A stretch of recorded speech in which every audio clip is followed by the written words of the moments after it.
So, tayo po ay mag-aaral at tayo po ay nasa statements of faith pa rin dahil kung hindi natin ito pag-aralan, meron pong panganib na tayo ay madala ng mga lisyang aral sa ating panahon na kung saan ay marami nang ayaw pakinggan ang mga aral ng katotohanan.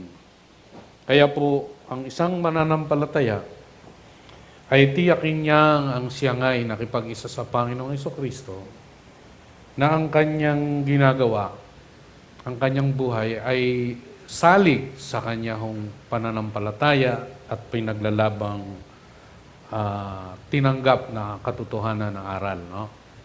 Kaya po ang JFCM ay patuloy at nagsusumikap na ang bawat isa ay maturuan, makilahok sa iglesia upang pagdating ng panahon sa mga inihulan ng Biblia na mangyari, ang tayo po'y nakahanda. Hindi po dahil may alam tayo, kundi ang mga aral, layunin nito ay ang makapamuhay tayo ng may pagsunod sa kalooban ng Ama. Ha? So, ito po yung ating mga pinag-aaralan na statements of faith. Ang una, ang Biblia ay salita ng Diyos na hindi nagkakamali. Ito ang pinakamataas na saligan ng ating pananampalataya at pamumuhay. Pangalawa, ating napag-aralan, ang Diyos ay tatlong persona ng Ama, ng Anak at ng Banal na Espiritu mula sa walang hanggan at hanggang sa walang hanggan. Sinong nagturo nito? Kuya Russell, no? Exam, no? Kuya Russell, no? So pangatlo, ang Panginoon Hesus ang salita, Diyos na naging taong katulad natin. Siya ay pinaglihi sa pamamagitan ng kapangyarihan ng Banal na Espiritu. Isinilang sa pamamagitan ng Birheng si Maria at namatay alang-alang sa atin. Siya ay inilibing, muling nabuhay mula sa patay sa ikatlong araw at umakyat sa kalangitan. Siya ay babalik upang hatulan ang mga nabubuhay at mga namatay na. Pang-apat, ang lahat ng tao ay nagkasala sa Diyos. Sila ay naililigtas lamang dahil sa kagandahang loob ng Diyos. Sa pamamagitan ng pananampalataya sa Panginoong Hesus at ng kanyang ginawang pagtubos mula sa kapangyarihan ng kasalanan at kamatayan. Panlima, ang Banal na Espiritu ay ang Espiritu ng Diyos na isinugol sa Iglesia upang bigyan itong kakayahan na mamuhay ng banal at matagumpay. Sa gayon ay maipagsasaksi nito ang Panginoong Hesus sa buong sanlibutan. Pang-anim, ang Iglesia ng Panginoong Hesus ay iisa lamang. Ito ang kanyang katawan at siya ang pangulo nito, kabilang dito ang lahat ng mga mananampalataya sa lahat ng panahon. So, pang-pito, ang Iglesia ay mayroong tungkuling ipangaral ang mabuting balita ng kaligtasan sa lahat ng mga bansa. Ito ay magaganap niya sa pamagitan ng pagtatanim ng mga iglesia at pagtataguyod ng mga gawain ito sa pamagitan ng pag-iikapu at pagkakaloob. At ito po yung ating pag-aaralan ngayon. Sabay-sabay nating basahin. 1, 2, 3. Ang mga mananampalataya ay kakaunin upang makasama ang Panginoong Hesus sa walang hanggan. Pakatapos, ang Panginoon ay babalik upang hatulan ang sandaigdigan at ang mga naririto. Ang lahat ng mga namatay ay bubuhayin muli, huhukuman ang lahat ng mananampalataya, huhukuman din ang lahat ng hindi nanampalataya. Ang lahat ay mabuhay na walang hanggan sa iba-ibang kalalagayan. So, mayroon po tayong makikita rito, sabi ron, kakaunin, yan, kakaunin, rapture, no? Yun yung aral ng rapture. Bakit kakaunin yung mga mananampalataya? Anong sabi diyan? Upang makasama ang Panginoong Hesus. Kailan? Bukas? O isang buwan lang? Sa walang hanggan. No? So, naway bawat isa sa atin ay merong tinatawag na laging pag-asam, babalik at babalik na babalik ang Panginoong Yesus. Handa ka na ba? Handa ka na ba? So, yun, laging marapat ang ating pong buhay ay laging nakahanda sa kanyang muling pagbabalik. So sabi ron, babalik ang Panginoon upang hatulan ang sandaigdigan at ang mga naririto. So sabi po ron sa Apostles' Creed, sabi ron, magmumulat, paririto at huhukom sa mga buhay at mga patay. So ang Panginoon ay babalik upang hatulan. So wala hong magsasabing ayokong hatulan. So lahat ay papasok doon sa paghatol. So sabi ron, ang mga namatay, bubuhayin muli. So halimbawa, dumating ang Panginoong Yesus sakay ng ulap. So, sino ang mauuna na mabubuhay? Siyempre, yung mga namatay, no? I-resurrect. So tayo, anong mangyayari sa atin kung buhay tayo ron? Hindi na tayo i-resurrect. Anong mangyayari sa atin? Sa isang kisap mata, babaguhin yung ating katawan, magiging katawang panlangit. Bibihisan ng katawang panlangit. Kasi ito, katawan na meron tayo, hindi pwede ito sa kalawakan o sa langit. Pansinin niyo po sa eroplano, pag kayo po ay sumakay ng eroplano. So, merong pressure na po yan. Kapag may butas po yan, hihigupin ka palabas niyan. So, hindi po akma ang katawang ito para manirahan sa langit. Kaya babaguhin ng Diyos. No? At ang hukuman niya, lahat ng mananampalataya. So, kung tayo ay mananampalataya, uhukuman tayo, iyon ay yung tinatawag na judgment seat of Christ. Tapos, yung huhukuman naman, yung hindi nanampalataya. Ano yung bahagi ng paghuhukom na yon? Great White Throne Judgment na tinatawag. No? So, ang lahat ay mabubuhay. So, mananampalataya o hindi, mabubuhay siya. Kaya lang, ibang-ibang kalagayan. Merong kapiling ng Diyos, meron namang malayo sa Diyos o ang kaparusahan at yun ay sa lawang apoy. So, ang pamagat po ng ating pag-aaralan, yung mga kaganapang pangwakas. So, itinalaga na po ng Diyos ang pagwawakas ng kasaysayan ng daigdig. So, naitalaga na ba o naitakda na? Opo, we are just fulfilling the time upang wakasan na ang daigdig na ito. So, ililigtas niya ang lahat ng nananampalataya at sumusunod sa Panginoong Hesus. So, sino lamang ang ililigtas? Lahat ng nanampalataya, hindi lang nanampalataya. Kasi sa ating panahon, tumanggap na ako sa Panginoon. Ay sa biblical ay yung mga nananampalataya at sumusunod sa Panginoong Hesus. Kaya po umaalingaw-ngaw lagi yan sa ating kamalayan. Yung sinasabi ng Panginoon doon sa Matthew 7:21 to 23 at yung John 15:12 kung ating usisain, kung talagang mahal ninyo ako, susundin ninyo ang aking kaatasan. No? At hindi po pwedeng ang ginagawa natin dito sa lupa kung hindi sa pagsunod sa Panginoon, paano ito magiging lapat sa buhay doon sa langit? So hindi po pwede, hindi po siya match. Kasi habang tayo nandito sa lupa, tayo mga representante ng Diyos upang mag-reflect, makita ng mga tao na merong Diyos. So tayo ang magpapakilala sa Diyos. So at hahatulan niya ang lahat ng naghihimagsik at ayaw kumilala sa Kanya.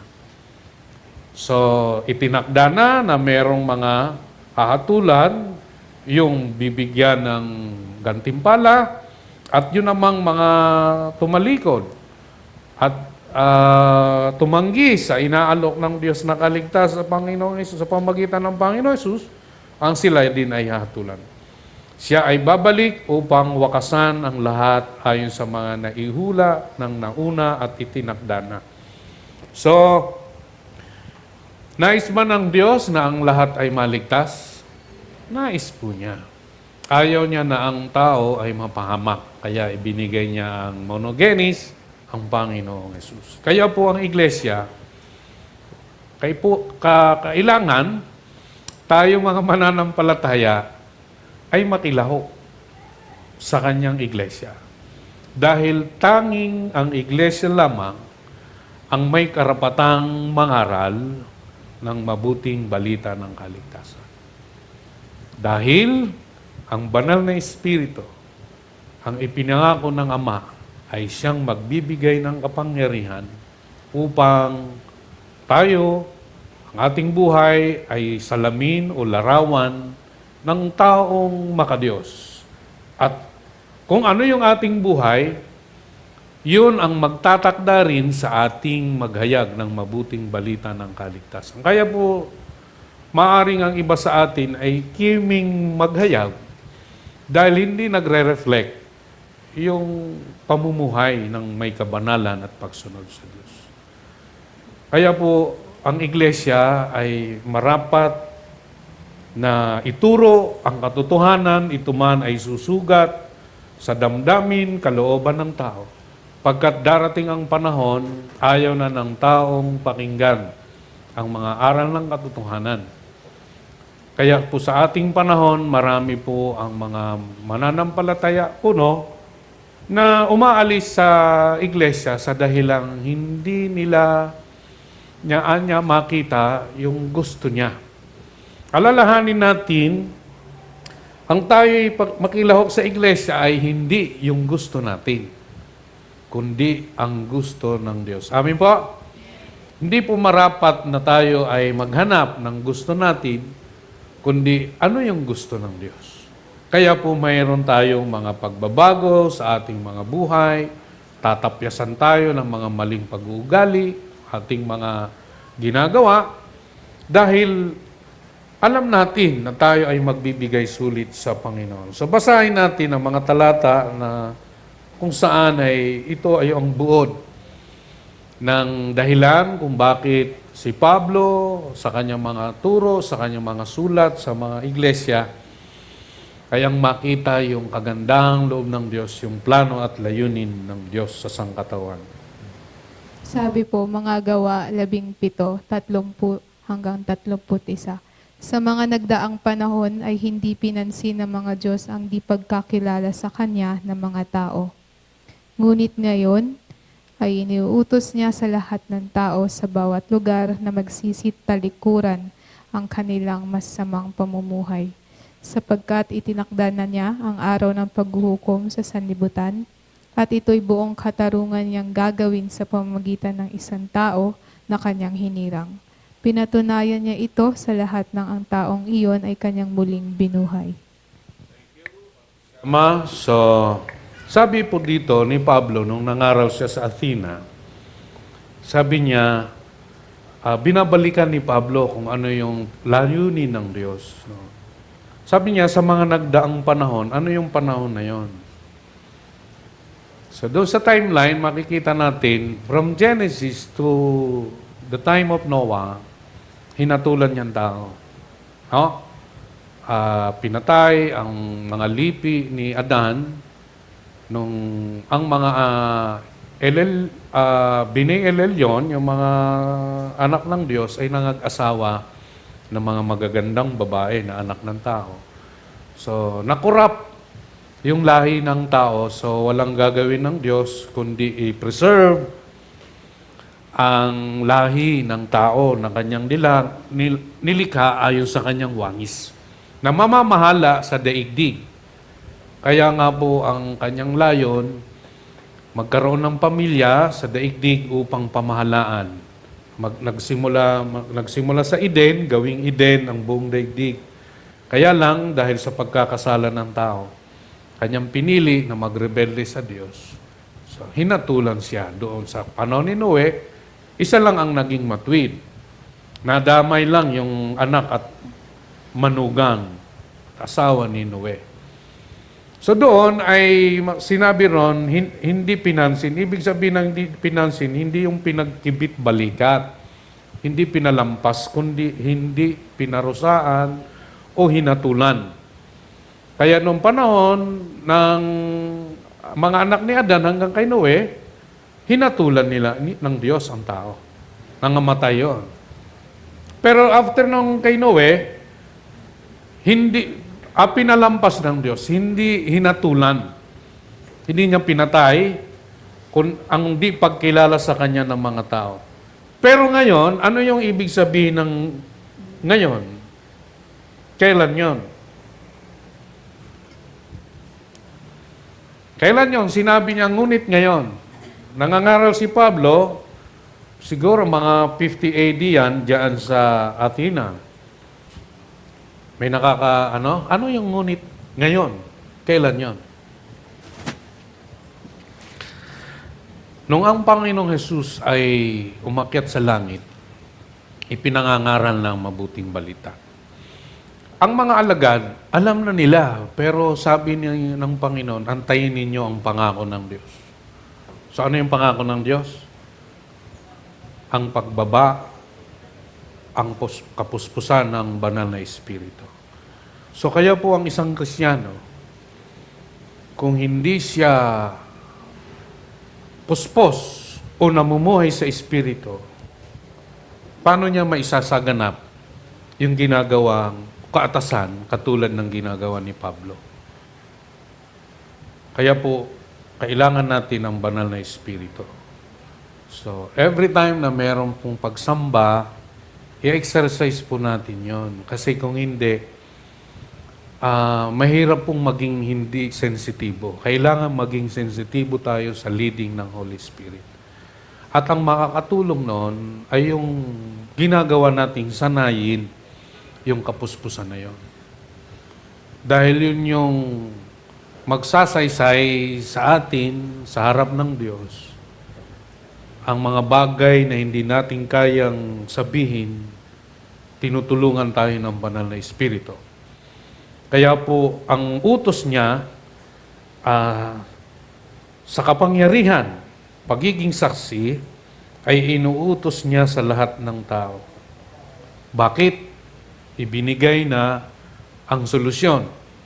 Dahil sa simula, nung hindi niya pinansin ng tao, ngayon, sabi niya, inaatasan ko na ang lahat ng tao. Sino ang magbibigay ng kaatasan na yon?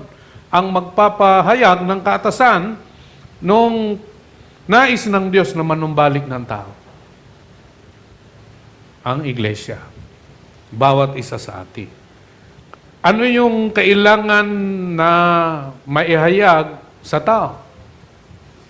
Ang silaan niya ay magsisit, talikuran ang kanilang masamang pamumuhay.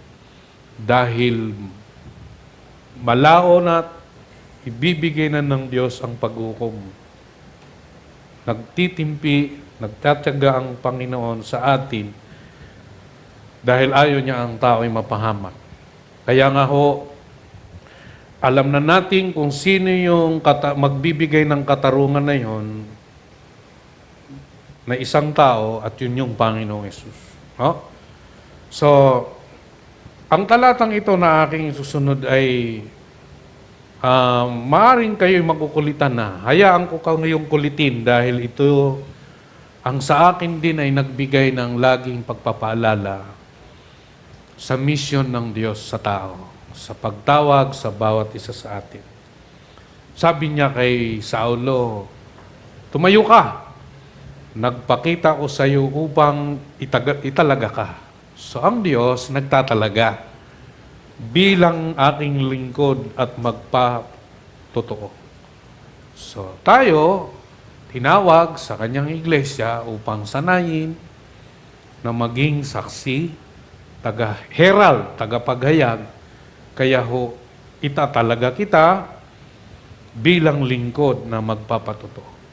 At yan po'y pinakita niya sa buhay ni Pablo, no? Tungkol sa mga nakita mo ngayon at sa mga ipapakita ko pa sa iyo. Ililigtas kita sa mga kababayan mong Diyos, gayon din sa mga hintil kung saan kita isusugo. So tayo po ay ibinilang na mga hintil saan isinugo si Pablo.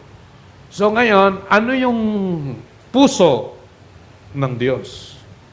Kung bakit tumatawag siya ng mga lingkod upang maghayag o magpatuturo.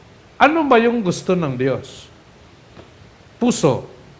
Dahil ang tao, sabi ron, kailangang maimulat ang kanilang mga mata. Bakit ang Diyos hindi sila nalang imulat? Bakit ang tao pa? Gusto niya eh.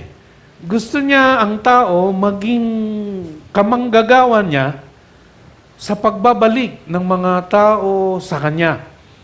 Ang hindi nagawa ni Adan, ang unang Adan na nabigo, dumating ang pangalawang Adan, ang Panginoong Yesus, upang ang pamamahala na yon na gawing Eden o panahanan ng mga anak ng Diyos, ang daigdig na ito, upang pagharian ng Diyos, ay Kanyang tawagin ang bawat isang nakipag-isa sa Kanya. Dahil, dati rin ako ay bulag. Kayo bubay, nakapakita na ng katotohanan ng araw?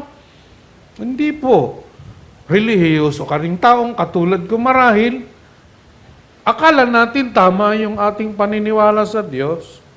Pero salamat po sa Diyos dahil katulad ng Kanyang hangarin, gusto niya na imulat ang mga mata, ibabalik sila sa kalinawagan. Bakit ibabalik? Bakit ibabalik? Ibig sabihin, ang sila ay marapat sa liwanag. Kasi ang Diyos ay liwanag. Amen? So ayaw niya na ang tao ay nasa kadiliman. So sa loob ng tahanan, ang mga kapatid nyo po ba, magulang nyo, kasambahay nyo, ay nasa liwanag ba? O hindi natin nakikita yung kanilang kalagayan? Kailangang ibalik sila sa liwanag. Yun yung naisin ng Diyos eh. So ano pa? Ililigtas sila. Saan? Sa kapangyarihan ni Satanas. Sino ang Diyos ng sanlibutan? So, ano ngayon yung taong wala kay Kristo? Siya ay alipin ng kadiliman na pinamamahalaan ni Satanas. O ano ngayon sabi ng Diyos? Ibalik. Ibabalik. Ngayon, pag naiintindihan natin yung puso ng Diyos,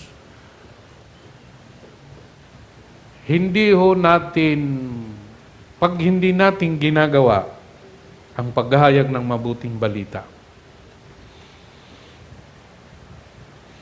ano yung ang naghihintay sa atin? Hindi ko papangasan ang salitang ligtas ka o hindi. Diyos ang nakakaalam nun.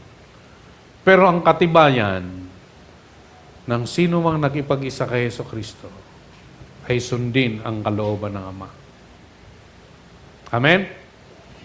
Dahil ayaw niya ng tao ay bulag, nasa dilim, ayaw niyang pagharian ni Satanas. Kaya nga ang Panginoong Hesus ay nangaral at ibinigay ang buhay. Kaya para kay Pablo, ito po mga kapatid, ang unang nakita ni Pablo nung panahong inaresto siya ng Panginoon, ang magdesisyon siya kung ano yung layunin ng Diyos, kung bakit siya tinawag. Puso ng Diyos ng tao ay maging kanya at maging anak niya. At sana'y bawat isa sa atin, yun din ang puso. Pag tiningnan mo ang asawa mo, yung anak mo na wala pa sa Panginoon, tingnan mo yung lolo mo na 80 na, ilang taon na lang, titigok na, mag-apura ka na. Dahil ilang taon na lang ang ipamamalagi niya. Yung may mga karamdaman, ay yan ay kailangang maipahayag ang pag-ibig ng Diyos. So, ako, may magsi-60 na rito, di ba? 65. Elder Bert, 66 ka na, ano? O ngayon, ilang taon na lang ay pamamalagi yan, nagbibilang na lang yan. Bibilang na lang. Maiksi ang buhay. Sayang kung hindi natin na isasagawa yung kaatasan na yan dahil yun yung pulso ng Diyos. No? Puso. So sabi ron, ibabalik sa Diyos at sa pamagitan ng pananampalataya kay pastor.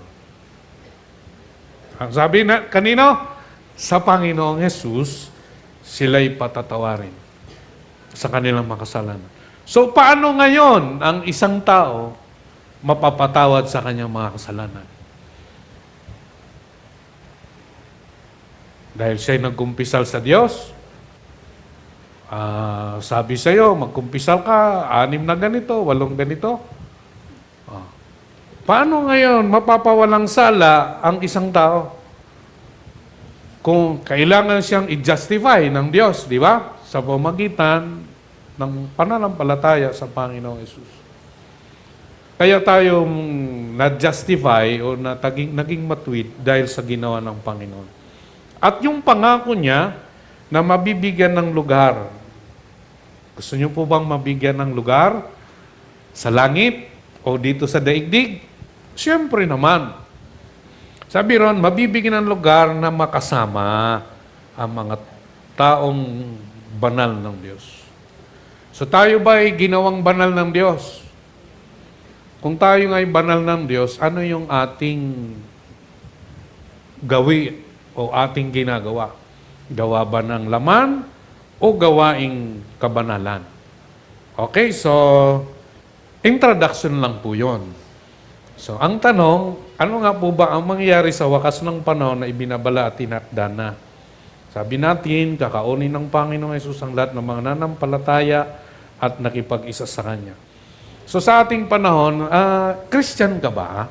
Sasabihin, born again ka ba? So di po ba yan ang saang church ka? So tinanggap mo na ba ang Panginoon? So praise God, kasama na kita sa langit. Di ba ganon? Born again din ako. Pero po sa biblical, ang marapat po natin na tuntunin ang lahat ng nanampalataya at nakipag-isa. Pwede bang mag-isa kayo ng Panginoon, tapos ang biyaheng Caloocan, ikaw naman ay biyaheng monumento, ay Caloocan, biyaheng Baklaran. Pwede bang mag-isa yon? Kailangan, kung nasan ang Panginoon, kung ano yung gusto niya, yun din ang gusto natin. So kaya po yung once saved, always saved na pinapangalandakan na tumanggap ako sa Panginoon, ligtas na ako. Nakapanganib ang ganong kaisipan. No? So sabi diyan, kakaunin ng Panginoon. Pakibasa nga din uli, ating mababasa. Si Ate Bea naman. So, okay? Unang Tesalonica, Kabanata 4, talata 13 hanggang 18. Ito ang katuruan ng Panginoon na sinasabi namin sa inyo. Tayong mga nabubuhay pa, tayong mga natitira pa hanggang sa pagparito ng Panginoon, ay hindi mauuna sa mga namatay na. Sa araw na iyon, kasabay ng malakas na utos, ng tinig ng arkanghel at ng tunog ng trumpeta ng Diyos, bababa ang Panginoon mula sa langit. Ang mga namatay na sumasampalataya kay Kristo ay bubuhayin muna. Pagkatapos, tayo namang mga buhay pa at natitira ay titipunin sa alapaap kasama ng mga binuhay upang salubungin ang Panginoon sa himpapawid. Sa gayon, makakapiling natin siya magpakailanman. Kaya nga, palakasin ninyo ang loob ng bawat isa sa pamamagitan ng mga aral na ito.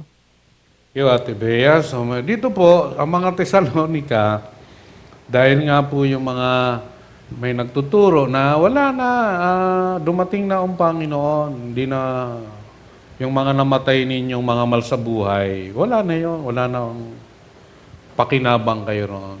Wala na silang pakinabang.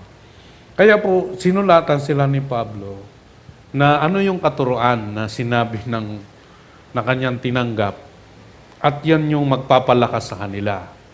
So, sa mga naiwan ay ang hindi sila malungkot, bagkus ay magpatuloy dahil ano yung kasasadlakan, ano ang buhay ng mga namayapang nakipag-isa at namuhay para sa Panginoon. Sabi ron ay pagparito, yun. Sabi ron, pagparito ng Panginoon. Paririto ba ang Panginoon? So, saan muna siya? sa kanyang pagbabalik, saan siya makikita? Sa alapaap. Hindi pa ho siya bababa, ha? Sasalubungin lang tayo. May welcome party sa ulap. No? Sa alapaap. So siya yung anak ng tao, no? Siya yung Panginoon. Sabi ron, tutunog yung malakas na utos, ang tinig ng arkanghel. So, yun. Dinig yun ng lahat. Oh. Yun. Tapos, bababa ang Panginoon, sisigaw na. Tapos, ang mga nangamatay, bubuhayin sila.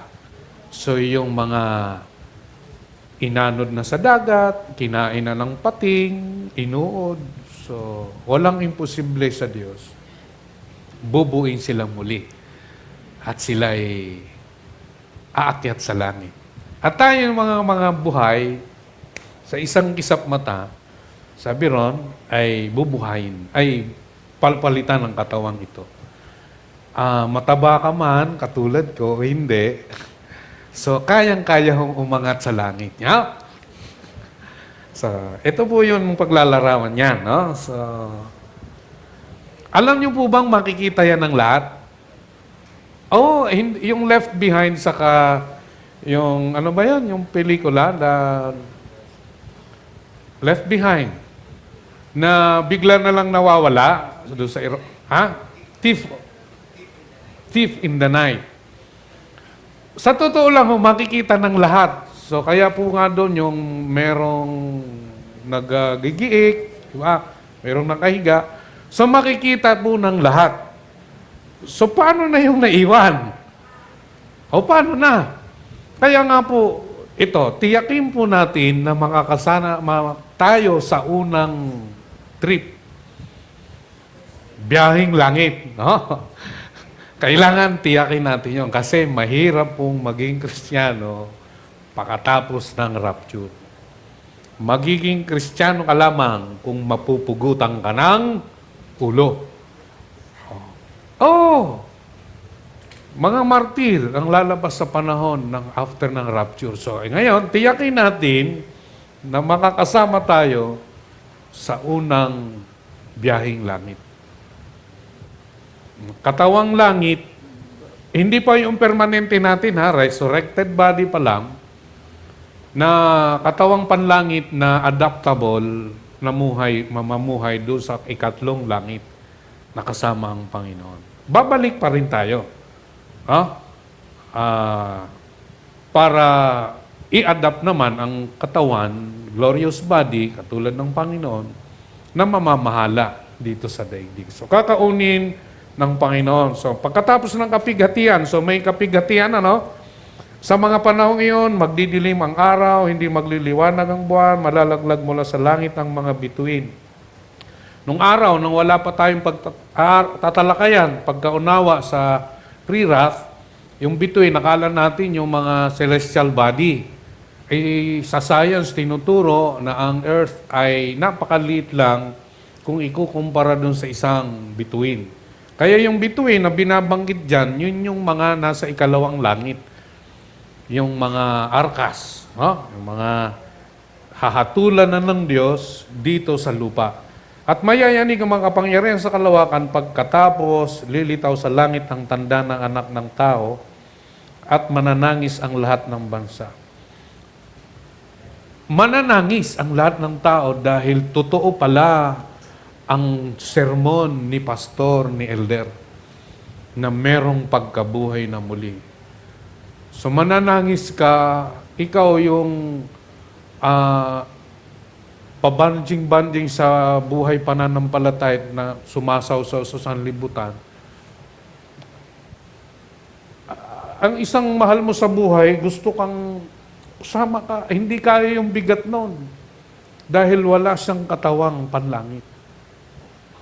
Hindi siya pwede. So, bye-bye. So, ikaw naman, umaakyat ka, kita mo yung mga mahal mo sa buhay na iwan.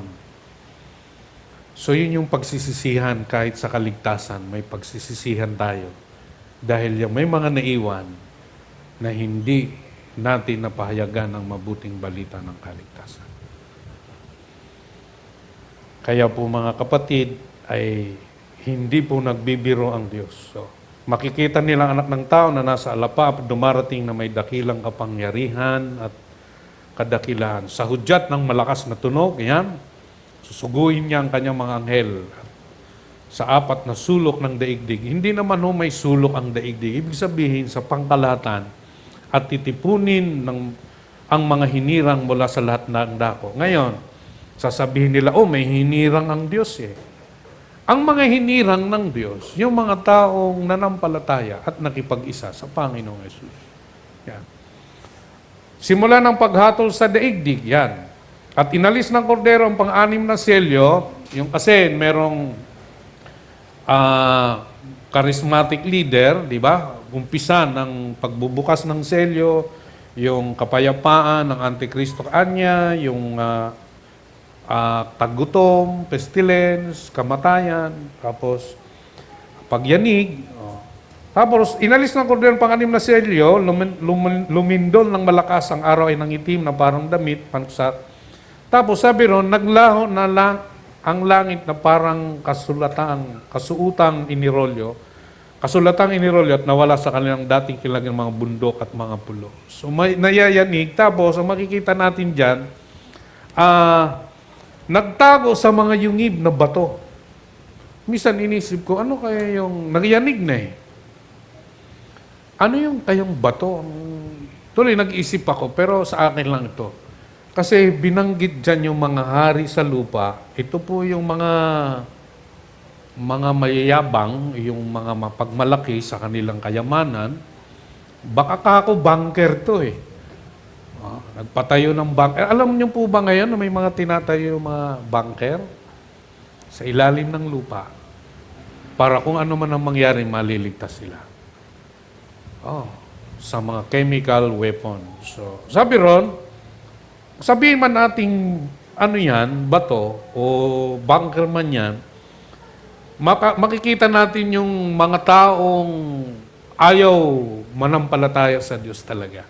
Ayan, inuna yung mga hari, gobernador, mga pinuno ng hukbo, general. Yan, mga mayayaman. Yan. Yung mga nagmamalaki sa kanilang sarili, sa kanilang estado sa buhay. Yun, inuna makapangyarihan at doon at lahat ng tao alipin, manumalaya. Bakit sila tatago sa yungib? Anong dahilan? Gusto na nga nilang mamatay. Sabi ron, tabunan nyo kami para... Bakit? Kasi gusto nilang sila itabunan dahil para makakubli saan? Sa mukha ng nakaupo sa trono at makaiwas sa puot ng kordero. Ilan yung nakita nila? 2. Siyang nakaupo sa trono at sa puot ng kordero. So ayaw nilang makita. Kaya sabi ron, sapagkat dumating ng malagim na araw ng pagbubuhos nila. Sino yung nila? Ang ama at ang anak. Ayaw nilang makita ang kanilang pagpaparusa, yung wrath of God na tinatawag. At sino ang makakatatagal? So dito po, makita natin sa kaganapang wakas, ang layunin ng Diyos, ang tao sa walang hanggan, sa umpisa niya, gusto niya ang tao makasama sa walang hanggan. Kaya nga po sa kasaysayan, sa latay ng kanyang pagliligtas, tinawag niya si Adan, nilikha niya si Adan, paano si Abel, tinawag si Noe, then si Abraham. Dito sa kasaysayan, makikita natin yung Panginoong Yesus, nangnawag sa lupa, then siya'y namatay, siya'y nabuhay na mamuli, umakyat sa langit, at inaantay natin itong 7 years, no? Yung 7 years na magaganap. At tayo ay nasa panahon na kung saan ay mga hula, ang sarili, nagtatayo ng mga malalaking mga gusali, nagkakaasawahan, ano pa. Gusto nila na laging masaya, ayaw na nila ng mga aral ng Diyos. Nangyayari na po ba yun sa ating panahon? Ang mali, ginagawang tama. So, magkakaroon po ng tribulation, yun yung nandyan. ko lang. Sino ang makakaranas ng kahirapan, kapighatian? Sino? Lahat ng tao? Sino ang makakaranas ng kapighatian? Mga nakipag-isa sa Panginoong Jesucristo. Dahil ang Antikristo, siya ay sasambahin ng mga taong ayaw magbalik loob sa Diyos. So, sino ang pahihirapan? Mga mananampalataya. Kaya nga ho, doon, ililigtas ng Diyos ang remnant sa Bosnia o Edom sa Jordan. Ang pagbabalingan ng Antikristo, worldwide na yon, ang mga mananampalataya, mga anak ni Israel. So, doon ay maraming mamamatay. At kung hindi pa iiksiin ng Diyos, walang maliligtas. Kaya po magkakaroon ng pagkaon. No? So, sana'y makasama tayo doon. Kasi ibibigay na ng Diyos ang kanyang puot, yung 7 trumpets at saka 7 bowls. Makikita natin ang Diyos, bagamat ang mga mananampalatay makakaranas ng kapighatian, tribulation, iingatan sila ng Diyos kung mananatili sila hanggang wakas. So, pangalawa, ano nga ba ang mangyayari sa wakas ng panahon? Hukuman ng Panginoon Hesus ang daigdig ang lahat ng mga natitirang dilikhang naririto. So, huhukuman ng Panginoong Hesus. Alin? Ang daigdig at ang lahat ng mga natitirang nilikhang naririto. Asa na yung mga mananampalataya? Saan sila bago ipataw ng Diyos ang paghukom? Nasa langit na. So, yung ba yung ating asamin na ang tayo ay hindi makaranas man tayo ng kapighatian pero kasama tayo ng Panginoong Hesus. No? So, yan. Nabasa na natin kanina ito. Hindi pa. Ito. Naglaho ang langit na parang kasalutang inirolyo. Ayun, nabasa na. Nawala sa kanilang dating kinalalagyan mga bundok at mga pulo. So, kung ang Pilipinas ay 7,100 islands, kung high tide, so anong mangyayari sa Pilipinas? Kasi po, mawawala yung kinalalagyan ng mga bundok. Yung Taal, mawawala yan. Lahat, papatagin ng Diyos.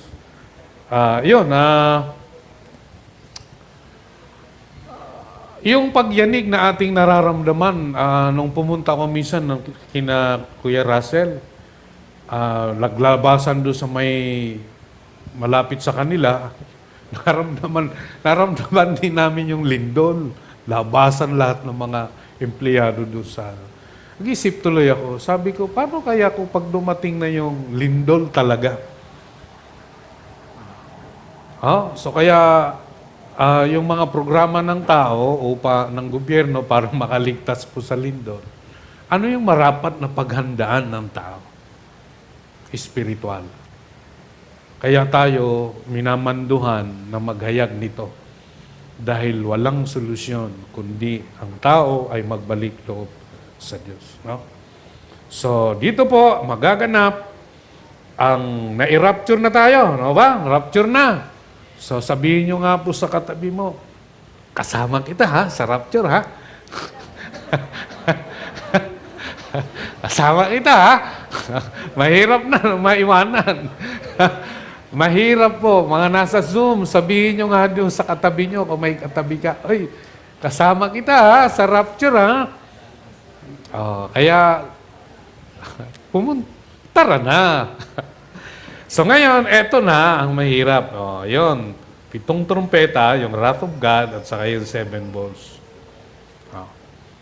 So kaya kung titingnan natin doon sa ating pinag-aaralan, na-rapture na tayo, ngayon, ibubuhos na ng Diyos ang puot. Yung 7 trumpets, at saka 7 bowls. Ang may iwan lang yung 2 witness. Pero mamamatay rin. Sila yung kontrapelo sa Antikristo, yung 2 witness na yan. So, hahatulan na ng Diyos ang mga taong pabanjing-banjing sa kanilang buhay pananampalataya. Ayaw makilahok sa Sunday school, mga bata, sa school of workers, sa prayer meeting, ayaw sa mga seminar, so ayaw sa mga gawain para sa Diyos. Ulitin ko, ang buhay na hinihingi ng Diyos ay buhay ng makadiyos. Buhay ng nagsasalamin na merong Diyos at tayo po yun. No? So simula ng paghatol sa daigdig, yan. Sabi ron, nakita ko ang 7 anghel na nakatayo sa harapan ng Diyos at binigyan ng trumpeta ang bawat isa sa kanila. O, unang trumpeta, ganon. No? Dumating isa pang anghel na may dalang gintong sunugan ng inset, tumayo naman sa harap ng damba na binigyan siya ng maraming inset upang yandog. Yan. Kalakip ng dalangin mahinirang ng Diyos. Mula sa kamay ng anghel, unti-unting tumaas sa harapan ng Diyos as usok ng kalakip ng dalangin mahinirang. Pagkatapos, ang anghel ay kumuha ng mga baga mula sa dambana, inilagay sunugan, inilagay sa lupa. Ang puot ng Diyos, biglang kumulog, nagkaingay, kumidlat at lumindol at tumanda ang 7 anghel upang hipan ang kanilang trompeta. So sa langit, nakikita natin yung pinaghahandaan ng Diyos. Nagtatyaga siya na ayaw niya sanang ang tao ay mapasama doon sa kanyang puot. Kaya lang, tao ay ayaw piliin ang nais ng Diyos. So, sabi ron, lumakad na kayo, sabi po, at ibuhos niyo sa lupa ang laman ng 7 mangkok na puot ng Diyos. So, at umalis ang unang anghel, binuhos sa lupa ang laman ng dala niyang kaya't nagkaroon ng mahapdi at nakapandidiring pigsa. Ang tawag po dyan, pigsang ng may tao. Kasi puno ng pigsa. So, ang makikita ngayong pigsa. At yan po ay walang kagalingan doon, lalong iinit, magiging lidyas lechon ang balat. Oh, crispy. Pero hindi mamamatay. So, ganun ang mangyayari. So, magkakaroon sila ng pigsa at ang mga taong may tatak ng halimaw at sumamba sa larawan nito. So, ano yung mga naiiwan? Nasaan sila? Kasi ang parusa ng Diyos doon sa mga nagpatatak sa halimaw sumamba. So, sila ay parurusahan ng puot ng Diyos eh. Meron pang ang babagsak na 50 kilos na yelo, pag tinamaan ka niyan, anong mangyayari sa'yo? Pero buhay ka pa. Parusa ng Diyos. No? So yan, nakita natin yung 7 bowls. 30 days lang po yun. Sunod-sunod po yan. Makita natin yung 7 years, napakaiksi na yun. Si Kuya John, 60, 67. Parang ang bilis lang, ng panahon. Si Elder Bert, parang 62, parang 60 pa lang yun, 58 pa lang yan. Ayun ngayon, 67 na. Ganun lang kaiksi ang 7 taon. Ang ngayon, si CJ, ano na yan? Saan ba siya ngayon nag-aaral? Nag-aaral na yan eh. Ha? Ano bang kurso niya? Yung kindergarten yan ngayon, di ba? At sa daycare, kain na. So yun. So mabilis po yan. Kaya po yung 7 balls, napakabigat po na. Sunod-sunod na puot ng Diyos. Pero may makakaligtas pa rin yan. Pero sasalain pa rin sila bago pumasok sa milenyum. Pag hiwalayin ang kambing at saka tupa. So, yun, magkakaroon ng Armageddon. Saka na lang natin yan. So, pangatlo, yan, bubuhayin muli at hahatulan ang lahat ng mga namatay at nabubuhay pa sa kanya-kanyang panahon. So, magkakaroon na ng pagbuhay sa lahat ng mga namatay at nabubuhay pa. Okay, so sa 1 Corinthians 15:20-24, pabasa ulit tayo sa magandang boses ng nasa harapan si Ate Bea, no? Ate Bea. Verse 20, ngunit ngayong si Kristo'y muling binuhay, ito'y katibayan ng muling bubuhayin ang mga patay. Kung paanong dumating ang kamatayan sa pamamagitan ng isang tao, gayon din naman, dumating ang muling pagkabuhay sa pamamagitan din ng isang tao. Sapagkat kung paanong mamamatay ang lahat dahil sa kanilang kaugnayan kay Adan, gayon din naman, mabubuhay ang lahat dahil sa kanilang kaugnayan kay Kristo. Tuloy. Ngunit ang bawat isa'y may kanya-kanyang takdang panahon. Si Kristo ang pinakauna sa lahat. Pagkatapos, ang mga kay Kristo sa panahon ng pagparito niya. At darating ang wakas, kapag naibigay na ni Kristo ang kaharian sa Diyos Ama.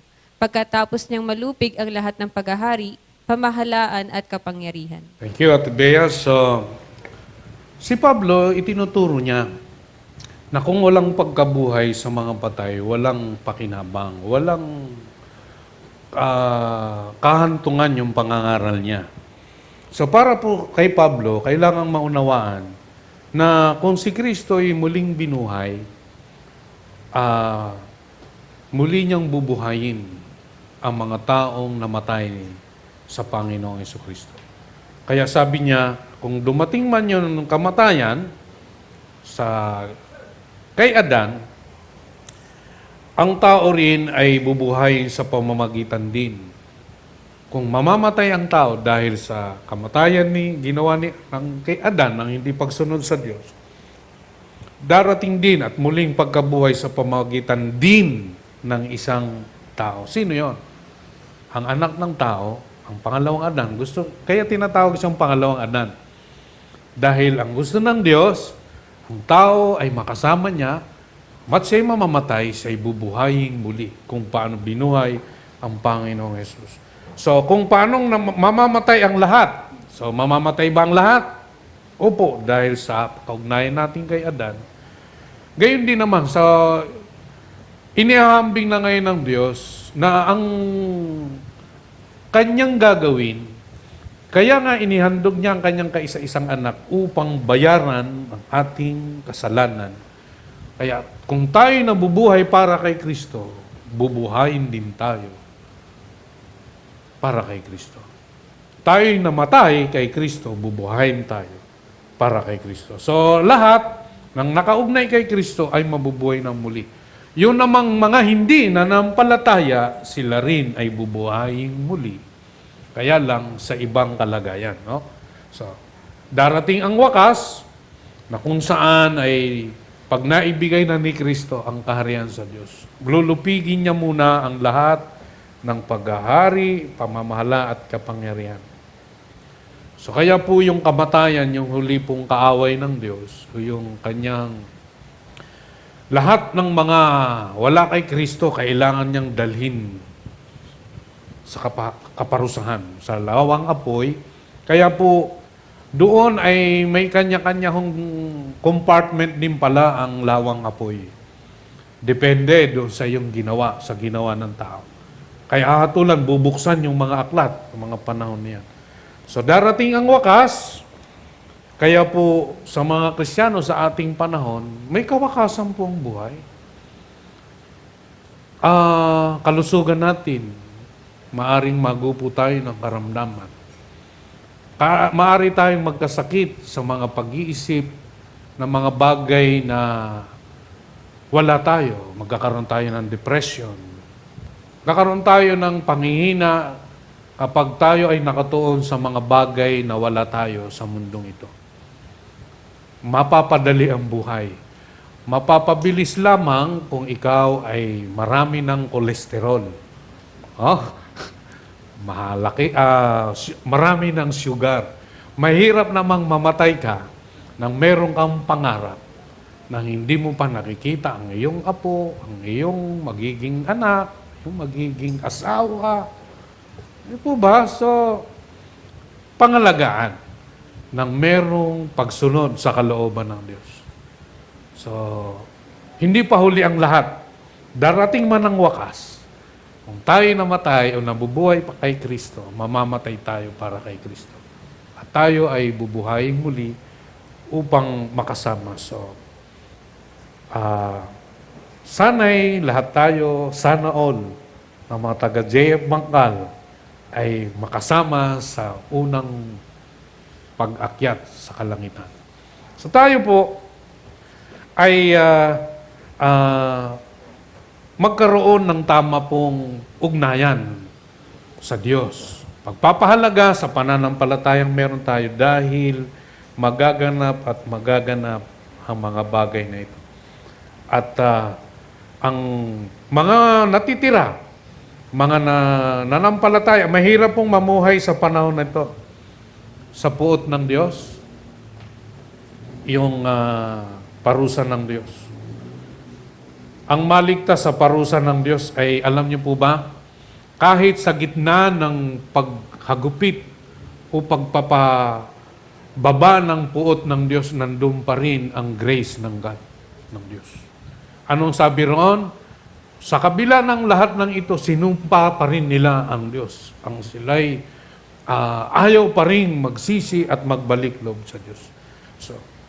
So dito po, mayroon pong pagkabuhay. Ma-distinct natin, maihiwalay natin, ano ba yung pagkabuhay? Dito po sa panahon na nabuhay ang Panginoong Jesus, sabi ron, nabuksan ang mga libingan at muling nabuhay ang maraming banal. So merong nabuhay, no? Dali. So lumabas sila ng libingan nang muling mabuhay si Jesus. So sabi ron, lumabas sila ng libingan at nang muling nabuhay si Jesus. So sila po ba ay isinama na sa langit? Yung mga nabuhay na yan? Nabuhay lamang pa sila para ipagpatotoo na totoong merong muling pagkabuhay. Nang mga matay sila uli. Ang pagkabuhay nila, katulad ni Lazaro. So namatay din sila uli. Ha? So ano yung pagbuhay sa mga kaisa ng Panginoon Jesus? Ito yung binasa na natin kanina na ang mga namatay na sumampalataya kay Kristo ay bubuhayin muna. So kung sa time ng pagbabalik ng Panginoon, patay ka na, 6 feet below the ground, o ikaw ay nasa urn, di ba? So ano kaya yung magaganap na kaguluhan, yung parang ang gulo ng mga tao, nabuhay si Tapos yung nasa garapon, bigla na lang sumabog at naghugis tao. Yung mga kinain ng mga palaka, kung ano-ano, mga ahas. Bigla ngayon, kaya doon sabi po doon na, yung awit ng Days of Elijah, ba? So magkakaroon muli ng laman. So sabi ron, ang mga namatay na sumampalataya kay Kristo ay bubuhay muna. Kaya po magkakaroon ng kaguluhan, ng pagkamangha at pagsisisi ang mga tao, ngunit huli na ang lahat. Kaya po tayo rin, sa totoo lang, magsisisi rin tayo, bagamat tayo ligtas. Sana'y hindi ipakita sa atin ng Diyos ang nagaganap sa lawang apoy. Dahil dala-dala natin, kargo sa atin, yung naging kalagayan ng mga taong sana'y nailigtas. So, sa gayon, makakapiling natin siya magpakailanman.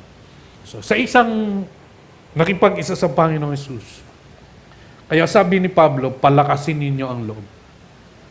Saan magpapalakasan ang mga anak ng Diyos? Sa loob ng iglesia.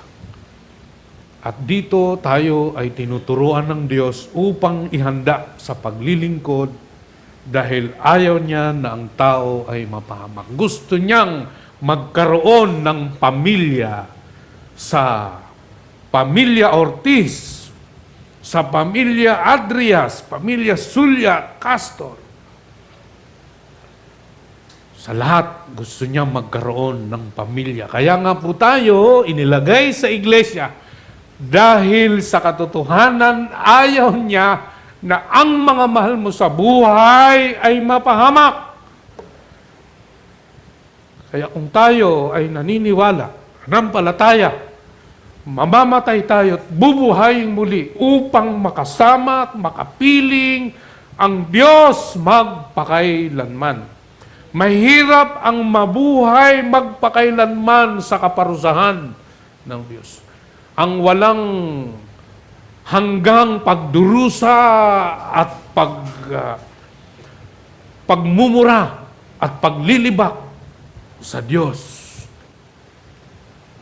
Mahirap po ang kalagayan ng mga taong wala kay Kristo. Eto, mahirap na nga sila sa mundong ito, sa kahirapan, sa kawalan ng kapayapaan, sa serbisyo ng gobyerno. Kaya kung minsan, ang hirap. Corruption dito, corruption doon. Ang mga may hirap, lalong naghihirap. Wala pang Diyos. Wala pang kagalakan, wala pang kapayapaan sa pagharap ng buhay. Kaya po, ang tunay na buhay ay ang meron kang Kristo. Hindi sa karangyaan. Huwag hanapin sa kayamanan, sa anumang kalawaan ng buhay, sa meron ang mundong ito dahil ipapahamak naman tayo nito. Huwag mong hanapin ang kaligayahan mo sa kayamanan, sa prestiyosong buhay, kaya ang iba'y nagpapakasasang maging dalubhasa. Ang nakikita nilang walang oportunidad dito sa Pilipinas, manging ibang bansa, dahil doon hahanapin ang kaligayahan at kasaganaan. Kaya po, mapalad yung mga taong sa kabila ng kahirapan, na natili silang nakaugnay kay Kristo at sa Kanyang iglesia. Mahirap mong mamuhay na mag-isa sa bansa na wala kang kapareho ng pananampalataya. Paano ang kaligayahan mo? Sabihin mo, magiging masaya ko sa mga bagay na meron dito sa bansang ito. Maigi na akong maghirap, kasama ko ang pamilya kong sumasamba sa Diyos.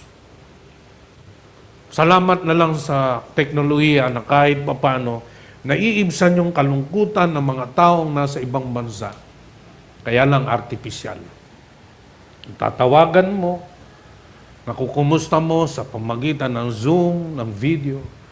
Pero ang relasyon, ito po mga kapatid, kahit sa iglesia, ang paglago at pagsasabuhay ng pag-ibig ng Diyos ay pisikal. Makita kita sa mata, nakikita ko ang iyong ngiti, ang iyong kasiyahan sa iyong mukha. Kaya po, ipagdasal po ninyo ang mga mahal ninyo sa buhay na malayo sa inyo. Dahil ang tunay na kaligayahan ay ang kasamang pamilya sa silong ng pag-ibig ng Diyos. Kaya kung kayo ay mag-a-abroad, tiyakin mo na ang pamilya mo ay kasama mo. Alam mo, paano ngayon, Pastor? Nag-abroad na po ako. Ang pamilya ko ay nandito sa Pilipinas. So by God's grace, pasalamat ka dahil nakatayo, matatag ang iyong pamilya. Pero hindi mo maitatatwa na may panahon at pagkakataon ng kalungkutan, nang hindi mo nadarama ang yakap at iyak, tuwa, halakhak ng iyong mga mahal sa buhay. So yun ay biyaya ng Diyos. No? So pagbuhay sa mga pinugutan, yan. Kaya po yung mga may iwan, mapupugutan sila ng ulo. Kanila ho, kaya nga po dito magkakaroon ng ang Antikristo, magkakaroon ng loyalty check. Loyalty check. Ano yung loyalty check ng Antikristo? Tatak. Kaya yung mga mapupugutan, yung walang tatak. Kung ayaw mo kung gusto mong manood sa MOA, gusto mong manood ng IMAX, o gusto mong bumili ng mga masarap na pagkain, pwede ka. Walang problema. Pero yung kay Kristo, checkpoint. Ay nung pumunta kami ng Tagum City, pagbalik namin ng Davao, may checkpoint, pinabababa lahat ng mga pasahero ng bus. Dahil mahigpit sa Davao City ang gobyerno. dahil sa terorista kanya. So, inisip ko tuloy, paano ko yung sa panahon ng ganitong tagpo na wala kang makain? Hindi ka makakapag-enjoy, hindi mo magagamit yung ATM mo, credit card mo, debit card mo. Yung ang dami mo ng points sa credit card, di mo na magagamit. Alam niyo po ba na merong teknolohiya kahit kung ang suot mo ay hindi galing Divisoria, Baclaran, suot mo ay galing sa mga lehitimo, halimbawa, mahilig ka sa Levi's, sa mga sapatos. Alam niyo po ba na may mga tracking na yan ngayon? May mga inilalagay. Alam nila kung saan ka. Yung GPRS na tinatawag. Kaya po wala hong ayaw nila ng national ID kasi malalaman kung iyong buong pagkatao. At mayroong ilalagay, anya ng mga chicks. So ano na nga yung buhay ng hindi nakasama sa unang sa rapture? Pupugutan ng ulo. At doon magkakaroon na ngayon ng traidoran. Ay, hindi po ako mananampalataya. Ito po yung tatay ko. Yan. Nagtatago lang po kami pero siya lang po mananampalataya. Asan yung Antikristo? Sasamba po ako. Ganon ang mangyayari dyan eh. Survival eh. Kaya ho, tiyakin natin na makakasama tayo sa rapture, ha? So sabi ron, mapupugutan sila dahil sa pagpapatotoo tungkol kay Jesus. Ano yung kanilang pagpapatotoo? Pagpapahayag ng salita ng Diyos. Hindi sila sumamba sa larawan ni tumanggap man ng tatak ng halimaw. Ito po ay mangyayari ito after ng rapture.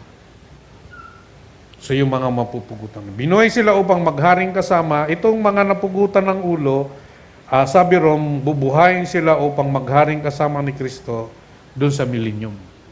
Ito yung mga martyrs, no? Ito ang unang pagbuhay sa mga patay, ang iba pang patay ay bubuhayin din pagkaraan ng 1,000 taon. So after millennium, mabubuhayin, sabi ron, ang mga ibang mga patay. Mapalad at lubos na pinagpala ang mga nakasama sa unang pagbuhay sa mga patay. Walang kapangyarihan sa kanilang pangalawang kapatayan, sila'y magiging mga pari ng Diyos at ni Kristo at maghari silang kasama niya sa loob ng 1,000 taon. So yung mga na-rapture, nasaan na sila ngayon? Bababa sila kasama ng Panginoon doon sa millennium.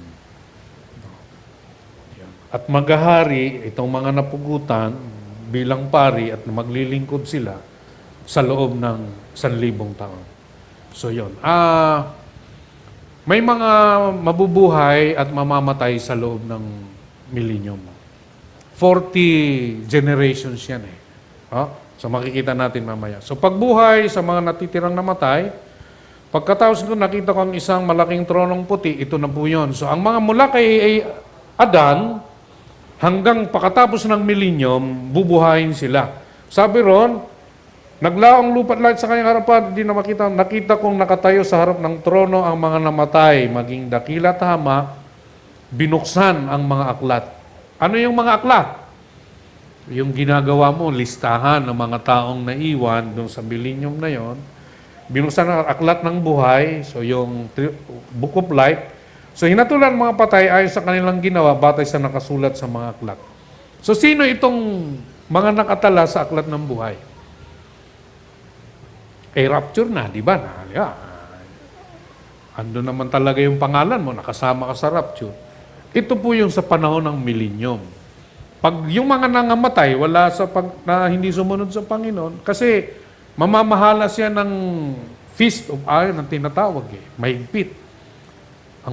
Kaya nga po, pagdating ng 1,000 years, pakakawalan si Satan, mayroon pa ring mga bansa na mag-aaklas, magre-rebelde sa Diyos at magkakaroon po ng digmaan, no? So, iniluwa ng dagat ang mga patay na naroon, iniluwa din ng kamatayan, yung nasa Hades, daigdig ng mga patay, ang mga nakalagas sa kanila.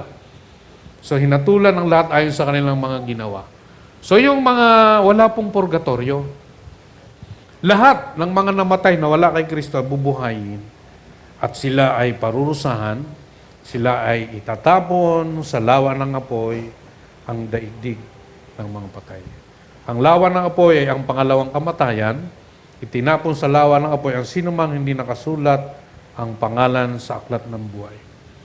Kaya po tayo mga mananampalataya, tiyakin po natin ang tayo nabubuhay para sa Diyos. Pagsunod sa kaatasan ng Diyos. Kasi ayaw ng Diyos ng tao ay makasama doon sa lawang apoy ng kaparusahan. Kung saan may uod na hindi namamatay, lumalabas sa lahat ng mata, sa ilong, sa tenga, sa lahat, daliri, sa lahat ng lalabas yung mga uod na malalaki ng magpapahirap at walang kamatayan, walang hanggang pagdurusa. So sabi nga ni William Booth, yung Salvation Army founder, ang dalangin niya sa Diyos, sana kahit in just a second, ang mga mananampalatay ipakita ng Diyos ang impyerno. Dahil hindi nagbibiro ang Diyos sa magaganap sa huling panahon.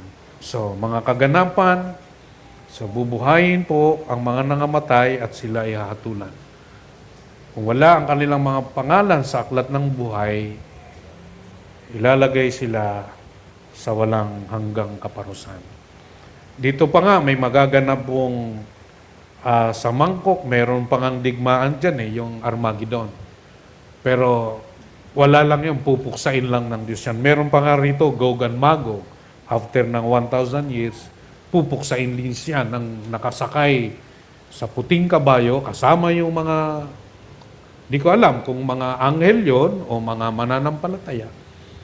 At mula sa bibig o doon sa kapangyarihan ng nakasakay sa puting kabayo, lilipulin nila ang lahat at itatapon sa lawan ng apoy. Oh. So sa ating pong pag-aaral, so meron pa isa, so itatalaga sa kalagayang pangwalang hanggan ang lahat ng mga nahatulan. So yan, binasa na natin yan. Mga natirang namatay, ang sila po ay bubuhay muli at itatapon sila sa lawan ng apoy. Yung mga hindi nakasulat sa aklat ng buhay.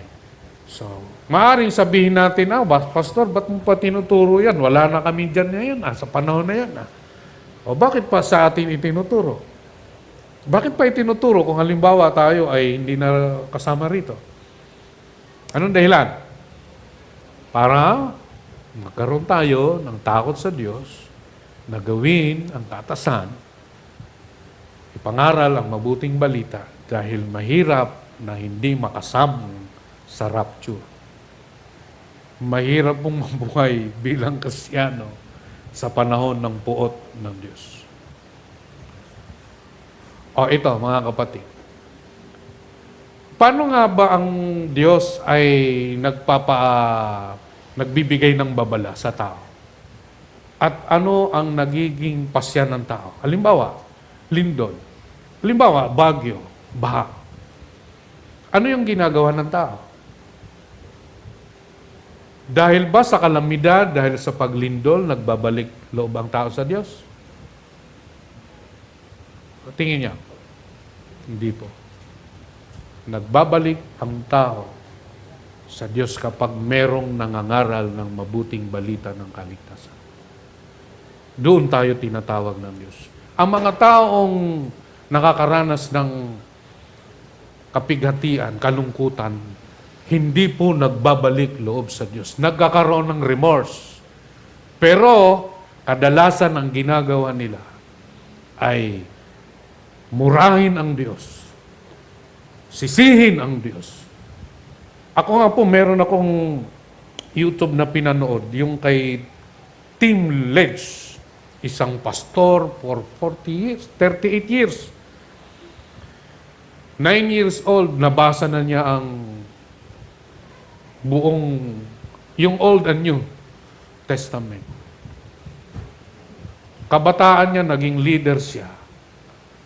Kumuha siya ng divinity, nagpakadalubhasa, na master ng merong 2,000 miyembro sa Texas.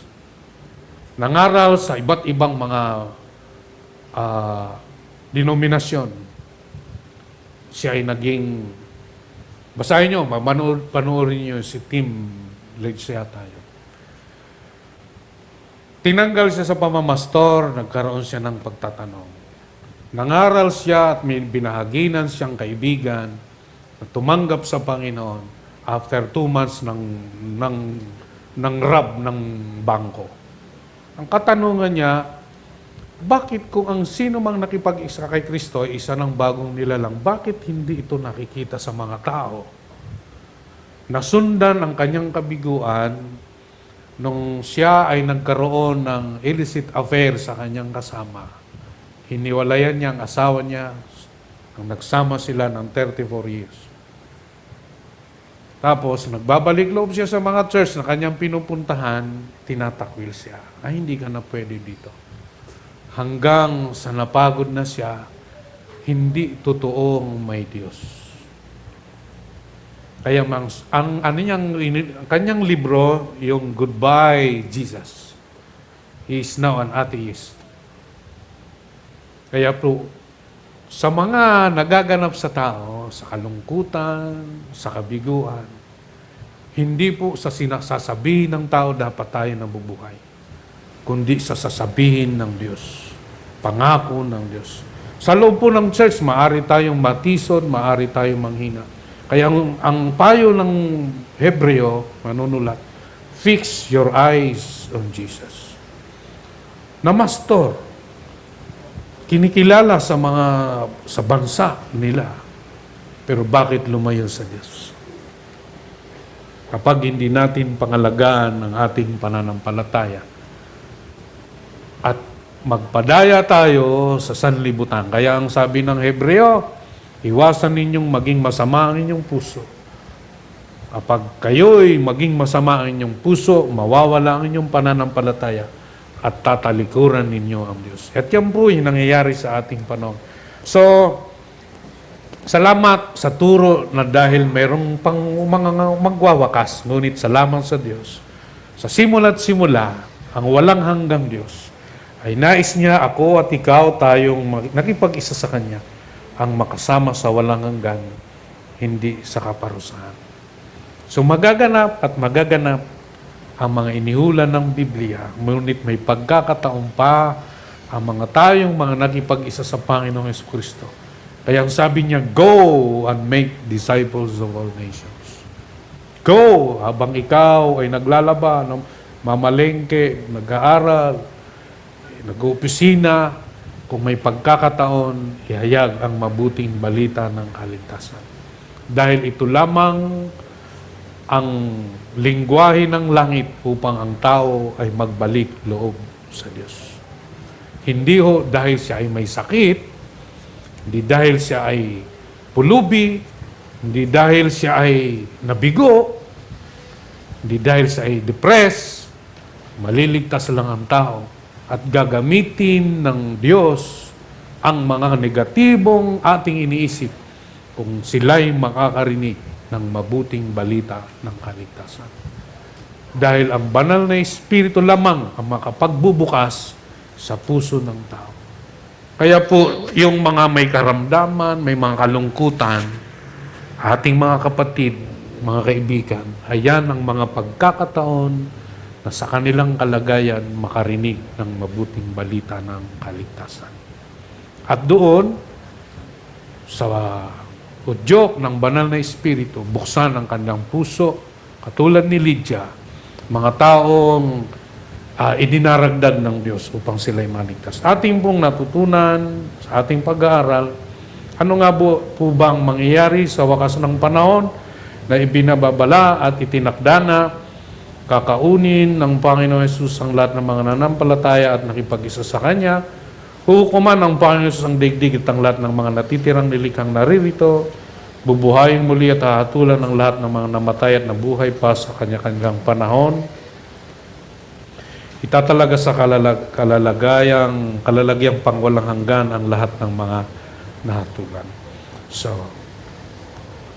sa talatang ito, makita na natin, pagdating ng anak ng tao bilang hari, kasama ang lahat ng anghel, uupo siya sa kanyang trono ng kalwalhatian. Titipunin niya sa harapan niya ang lahat ng tao At sila ay kanyang pagbubukod-bukurin tulad ng ginagawa ng pastol sa mga tupa at mga kambing. Inilagay nito sa kanyang kanan ang mga tupa at sa kaliwa naman ang mga kambing. Kaya't sasabihin ng hari sa mga nasa kanan niya, "Halik kayo, mga pinagpala ng aking ama. Pumasok kayo at tanggapin ang kahariang inihanda para sa inyo mula pa nang likain ang daigdig." So, ang Diyos, meron pong paghihiwalay. Ang masama at ang mabuti, ang kambing at tupa. At sasabihin niya sa kanan niya, "Kayong mga pinagpala ng aking ama." At sabi ron, mga pinagpala ng ama. So, ang sasabihin ng ama sa ating pong pagharap, ang mabuti. Ang pinakamainam na hanapin. Kaya sabi niya, ang kayo ay you ask, and you will receive, you knock, and the door will be open to you. Seek, at ikaw ay makakatanggap. So, para po sa atin, sana'y maibilang tayo dun sa ihiwalay ng Diyos. Tayo'y dalhin sa kanan. Now, sa atin po ngayon, dapat po tayong mamili. At yun yung hindi pinangahasan ng Diyos. Kundi sa ating pagpapasya, gusto kong mapili ako ng Ama at sumusunod at kanyang tatanggaping sa kahariang inihanda para sa atin. So mga kapatid, piliin natin ng mabuti. Piliin natin na bago dumating ang kaganapan ng pagwakas ng panahon, ay huwag tayong mapagsabihan ng Panginoong Hesus, "Di ko kayo kilala." Sana'y bawat isa sa atin buhay ang layunin at muli kong ibabalik ang kalagayan mo noon, bulag ka. Nakakakita ka na ngayon. Amen? Dati, nasa dilim ka. Nasaan ka na ngayon? Nasa liwanag.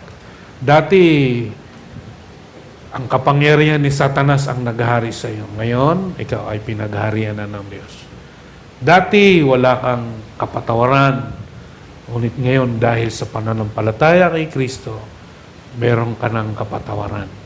At ngayon, nag-aantay sa nag-aasam sa pangako ng Diyos na tayo ay isasama sa maluwalhating kalagayan ng mga banal ng Diyos na makasama siya. Kaya po, mga kapatid, masterin natin at aking laging inihimok sa inyo, ito ang laging maglalagay sa atin na mahalin ang Diyos simula't simula pa at sa pagtahak ng Diyos para sa kaligtasan ng tao at tiyagaan niya para ang mga taong narito ay maisama niya sa buhay na walang hanggan.